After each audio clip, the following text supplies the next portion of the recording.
عليكم. سلسلة الفيديوز اللي جاية إن شاء الله هتكون عن الماركتينج ومجال الماركتينج.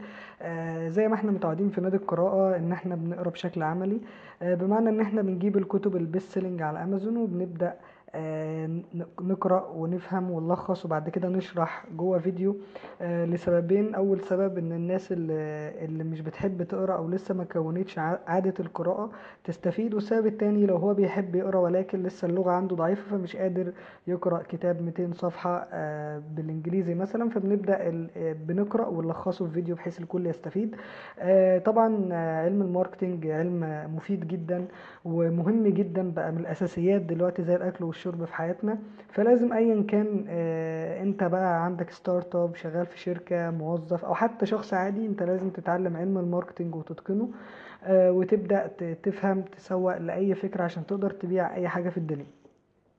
جايب لكم النهاردة واحد من أعظم المسوقين على مستوى العالم، اسمه جوزيف شوجرمان. الكاتب ده لو والمدرب ده درب ناس كتيرة جدا على مستوى العالم. هتلاقي أغلب الناس التقيلة في التسويق سواء في مصر أو بره مصر بيرشحوه.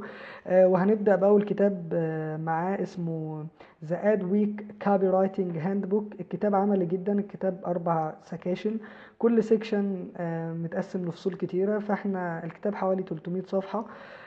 فان شاء الله سلسله الفيديوز اللي جايه هبدا اشرح. انا هنمسك كده كل سيكشن لوحده ونبدا نقسم سلسله فيديوز صغيره بحيث الناس ما تملش وتوصل لها المعلومه ببساطه. في الفيديو ده طبعا مش هشرح اي حاجه، هو فيديو مقدمه بس عشان الناس تعرف هو هنشرح ايه. فانت لو تعرف اي حد شغوف بالماركتينج او نفسه يتعلمه، منشنه وخليه يتابع سلسله الفيديوز اللي جايه لانها مفيده جدا، والكتاب هيحولك من واحد لسه مبتدئ لصنايعي في الماركتينج، تقدر تبيع اي حاجه باذن الله. السلام عليكم.